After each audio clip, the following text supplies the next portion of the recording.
Olá, sejam muito bem-vindos ao vosso programa da tarde favorito. Hoje eu começo a tarde a falar sobre literatura. Isto porque o meu primeiro convidado nasceu na Ribeira Brava, em Cabo Verde, e é uma ilustre personalidade das ilhas. É professor da Universidade de Cabo Verde, é também investigador e romancista. Chama-se João Lopes Filho e ele está connosco hoje para abordar o seu mais recente livro, intitulado Mestiçagem e Cabo-Verdianidade, que vai ser lançado amanhã no Centro Cultural de Cabo Verde. E este é um livro que procura explicar o passado, o presente e o futuro da geração de Cabo Verde. Olá, João. Boa tarde. Como está? Muito boa tarde, muito bem-vindo. É exatamente disto que se trata este livro. É um livro que procura explicar o passado, o presente e o futuro das gerações de Cabo Verde e às gerações de Cabo Verde. Sim, nós, ao falarmos de mestiçagem, teremos que ter presente duas vertentes: a miscigenação e a interpretação cultural. O que é que quer dizer com isto? A miscigenação é a mistura de genes, na medida em que Cabo Verde recebeu, tanto da parte europeia, várias etnias de vários países, como também da parte africana, várias etnias ao longo da chamada Costa dos Escravos. Foi justamente nesta interpretação cultural e também de sangue que criou o cabo-verdiano. Então, essa mestiçagem tem sido, ao longo dos tempos, interpretada consoante os interesses políticos. Nós, então, queremos encarar isto sob o ponto de vista de aspecto cultural e aquilo que fica de genes da identidade. Portanto, o caso Cabo Verde é um caso quase que paradigmático ao longo de toda a zona atlântica. Daí que eu quero chamar a atenção para esse caso concreto. Mas porquê é que sentiu que este livro é um livro pertinente? É um livro necessário? Porque, Como sabe, o autor não pode fazer juízos sobre o seu livro. De qualquer maneira, eu penso que quer dar um contributo para maior conhecimento da realidade cabo-verdiana e também para servir de incentivo ao estudo da cultura cabo-verdiana e, o terceiro ponto, servir de exemplo para os jovens que vão ser os responsáveis por Cabo Verde do futuro. Falou um bocado desta questão da africanidade e do facto do povo de Cabo Verde ser um povo feito de vários povos, não é? Acha que essa ideia de mistura vai se perdendo ao longo do tempo? Eu penso que... O povo cabo-verdiano tem isso bastante presente em si. Eu penso que, se nós vimos na globalidade do mundo inteiro, a globalização leva a que nós, cada dia, seremos interpenetrados com povos diversos.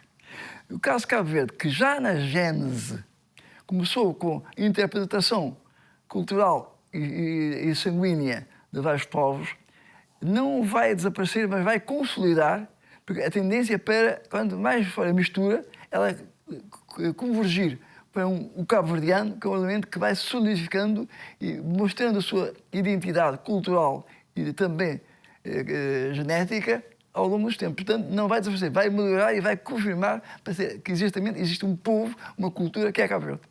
E o povo cabo-verdiano tem isso presente? Tem Justamente... essa interpretação presente? Ou sente que é algo que vai se perdendo ao longo do tempo? Daí também a importância deste livro, para relembrar, como eu dizia no início, de onde veio e para onde vai.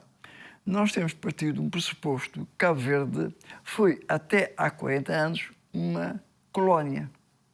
Tendo sido uma colónia, ao longo de todos os 5 séculos da existência de Cabo Verde, começou a ser quase que instrumentada para ter uma visão diferente da África e mais para a europeia. Foi um aproveitamento político, porque Cabo Verde até serviu quase como prolongamento do braço colonialista. Porque preparou os cabo-verdianos para ir-se para as outras colónias, novamente Guiné-Bissau, Angola, etc., para serem os representantes de Portugal. Da metrópole. Portugal, sim, da metrópole. Portanto, isso foi uma visão errónea e errada. Daí que, com a independência, houve a necessidade de pôr os pontos dos is e daí demonstrar que Cabo Verde tem uma cultura própria, É um país que tem uma personalidade própria, a sua identidade. Então, é justamente isso que nós precisamos afirmar a nossa identidade. Ao afirmar a identidade, temos de preparar os nossos jovens para terem elementos para preservarem e até reativarem ao longo dos tempos essa identidade cabo-verdiana. Mas existe uma ideia de que Cabo Verde tenta, ou seja, que aquilo que me dizia agora, que é aquilo que acabou de me dizer, de Cabo Verde, na altura do tempo colonial, funcionar quase como uma extensão da metrópole, não é? Ser o braço do colonizador. Há uma ideia, ou seja, a ideia que fica é que isso permanece nos dias de hoje, ou seja, que Cabo Verde tenta estar mais próximo daquilo que é a Europa do que aquilo que é a África. Ou seja, há uma ideia de que muitas vezes o povo cabo-verdiano, ou parte deles, não na totalidade, obviamente, sem generalizações, que muitas vezes é um perigo nesse tipo de situações, mas que o povo cabo-verdiano, a parte dele, não se identifica como sendo parte da África, estando mais próximo da Europa. Aliás, há quem diga que Cabo Verde é a Europa da África, né? Ou tenta comportar-se como tal. O que é que tem a dizer em relação a isso? Faz sentido essa interpretação nos dias de hoje? Não estarei de acordo consigo. Não é uma interpretação minha, atenção. Por isso respeito a sua interpretação. Não é uma interpretação minha. Mas não é, eu que estou em Cabo Verde, conheço a realidade, acho que é errada essa maneira de pensar.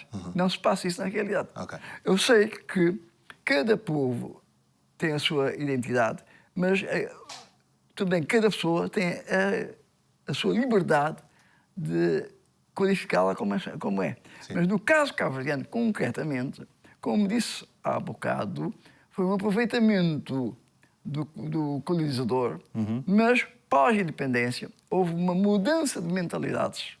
Essa mudança de mentalidades que chegamos à realidade. A realidade cabo-verdiana é esta. Cabo Verde é geopolítica e economicamente África. Geopolítica e económica. Mas tem a sua cultura própria. Uma coisa é a cultura, outra coisa é a posição geopolítica. Cabo Verde tem uma identidade que é a partir da sua cultura. Essa identidade é diferente da Guiné-Bissau, de São Tomé e Príncipe, ou do Brasil, como disse há bocadinho. São povos mestiços, mas cada um construiu a sua identidade. Essa identidade, como disse há bocadinho, de parte da base cultural. E a cultura cabo-verdiana foi construída por cabo-verdiano. Porquê?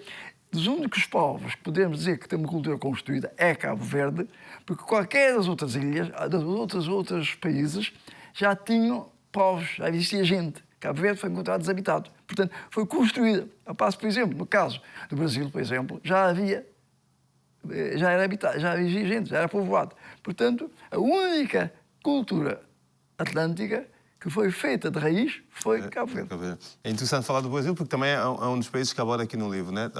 Tanto Brasil como São Tomé, não é? Brasil, Cabo Verde e São Tomé, tem este ponto em comum da mestiçagem, não é?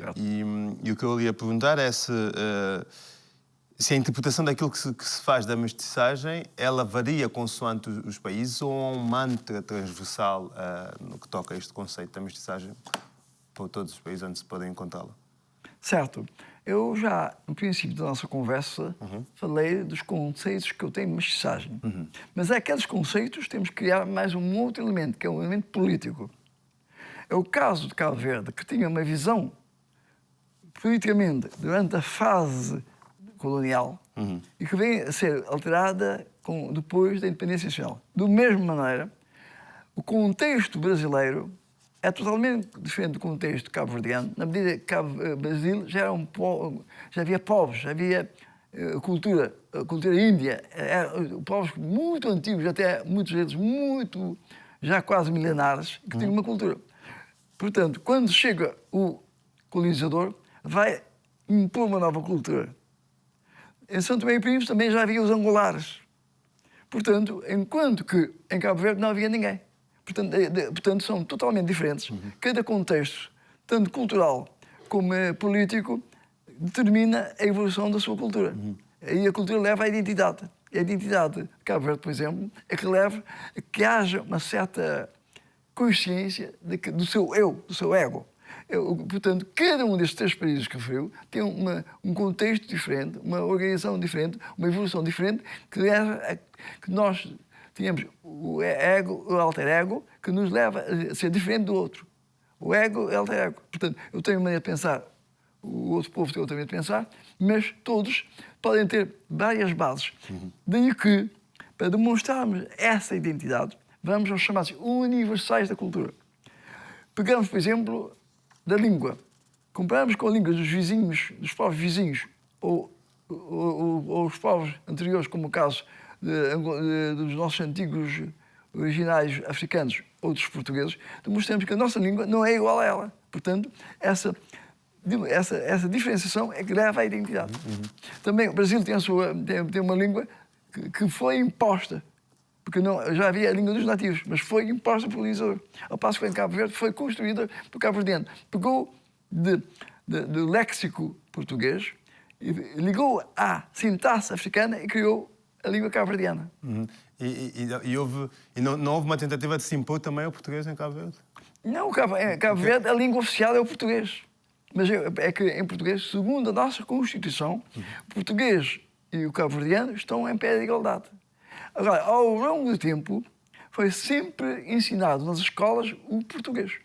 Só agora é que se começou a introduzir o crioulo nas escolas, porque faltava organizar uma gramática, uma linguagem, um léxico e tudo, que só agora tem elementos. Mas estão, porque no cotidiano toda a gente fala o crioulo.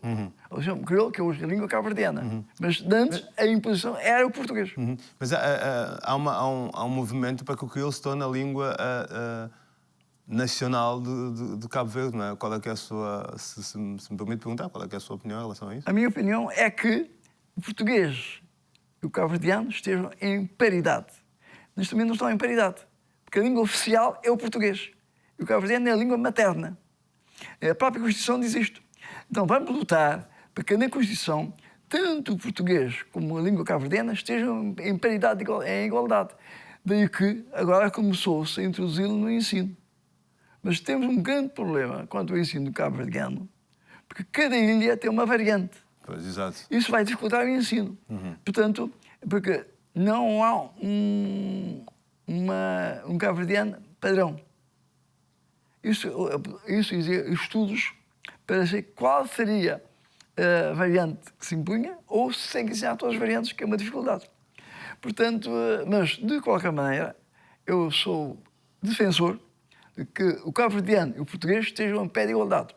A própria Constituição faz uma diferenciação, como é a língua oficial, outra língua materna. A próxima revisão, esperemos, que ponha em pé de igualdade as duas línguas, para então ser a língua nacional e também a língua oficial. E em relação, agora falemos um pouco, já voltamos fazendo só aqui uma pequena pausa, falamos da construção deste livro em si, o trabalho de investigação que teve por trás deste livro. Foi necessário muita pesquisa da sua parte? Que bases de dados é que teve que consultar para conseguir colocar esta obra de pé? Como sabe, é um tema que não vem sendo estudado.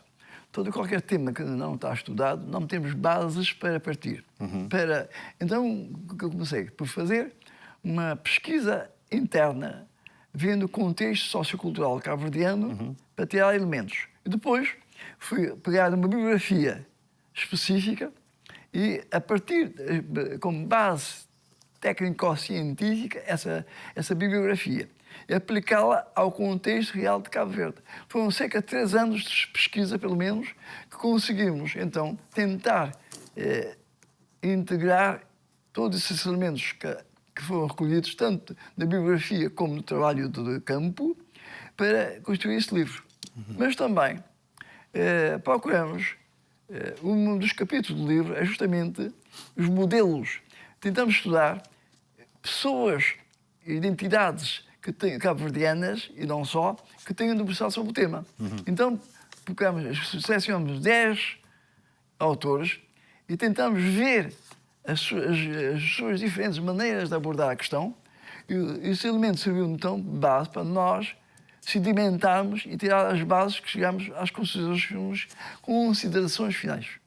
Como professor universitário em Cabo Verde, sentia também que é a responsabilidade sua fazer um livro deste tipo? Como cabo-verdiano, eu sinto necessidade de colaborar para o meu país. Eu, como também sou um cientista social, vou ver, auscultar junto das populações aqueles aspectos que são mais importantes. E para qualquer povo, e neste caso o cabo-verdiano, a sua identidade é importante. Mas essa identidade não tem sido estudada e tem balanceando sobre a fase colonial e a fase pós-independência. Portanto, há que ter bases para que ela sedimente e demonstre que, na realidade, há uma cultura, uma identidade que é a cabo-verdianidade e aquela é que serviria, portanto, para os futuros cabo-verdianos se afirmarem no seio das comunidades internacionais. Nós estamos, João, estamos a ficar já com pouco tempo. Vamos claro, isto na televisão passa rápido. Vamos recordar as pessoas que a apresentação do livro será feita amanhã, dia 2, quinta-feira, às 18 horas, no Centro Cultural de Cabo Verde, na Rua de São Bento.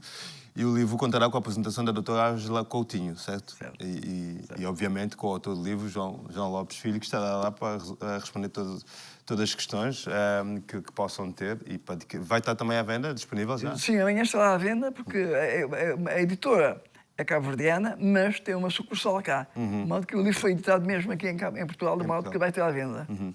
João, só um último reforço, porque é que as pessoas...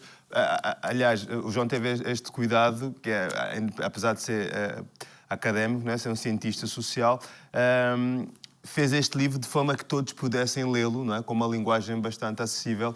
Então, eu ia perguntá-lo, para fecharmos, porque é que as pessoas devem ler este livro e acredito que que este livro não se limita apenas ao povo cabo-verdiano. Se calhar é o alvo principal, mas diria que é um livro para todos, não é? Plenamente de acordo. No reforço final, porque é que as pessoas devem ler este livro, João? Como sabe, na verdade, o alvo principal é o cabo-verdiano, principalmente a juventude. Mas nenhum país está isolado. E se nós tivermos elementos que demonstram quem é o cabo-verdiano, qualquer outro país, qualquer outra entidade terá elementos para compreender melhor o cabo-verdiano. Tendo hoje, no contexto da globalização, os povos precisam interligar-se e para se compreender melhor um povo, para melhor se ter relações com ele, é preciso conhecê-lo. Daí que este livro é uma mensagem para os outros que queiram entablar conversa e interrelacionar-se com Cabo Verde. É neste sentido que eu acho que ultrapassa o povo cabo-verdiano. João, muito obrigado pelo seu tempo e pela explicação sobre este livro, que se assume um livro de extrema importância para o povo cabo-verdiano e não só como ficou aqui presente pelas suas palavras. Obrigado, João. Até uma próxima. Eu tenho que agradecer a simpatia de me darem a oportunidade de dar a conhecer este livro. Portanto, agradeço e estou sempre à vossa disposição. Muito obrigado.